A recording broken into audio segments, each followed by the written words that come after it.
Scatter plots are easy ways to display the relation between two variables x and y, and they are used often when discussing linear regression and correlation.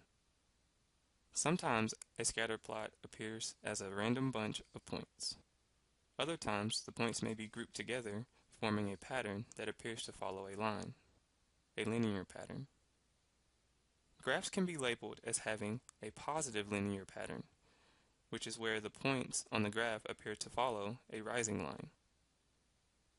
Graphs can also have a negative linear pattern, where the points on the graph appear to follow a falling line.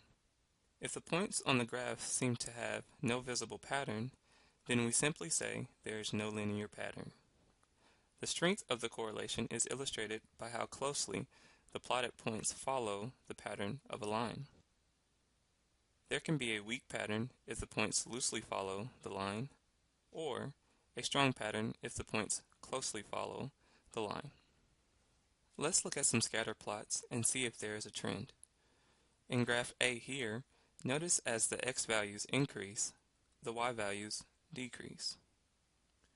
It seems to follow a downward pattern like shown.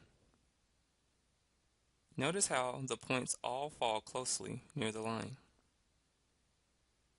We can say this has a strong negative linear pattern. Now let's look at graph B. As the x values increase, the y values also increase.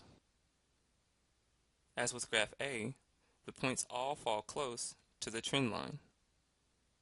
So, we can say this has a strong positive linear pattern.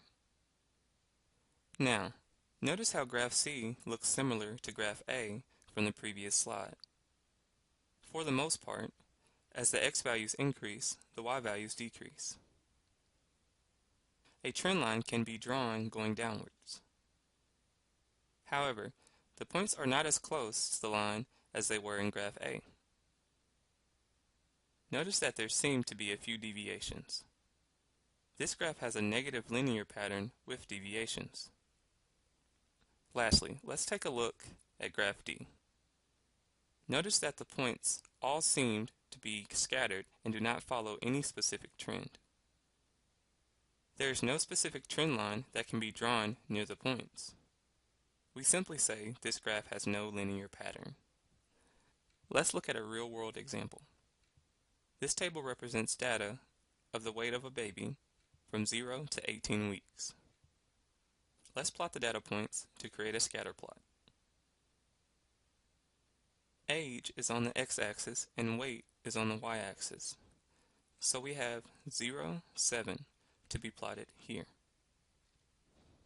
Next, we can plot 2, 6.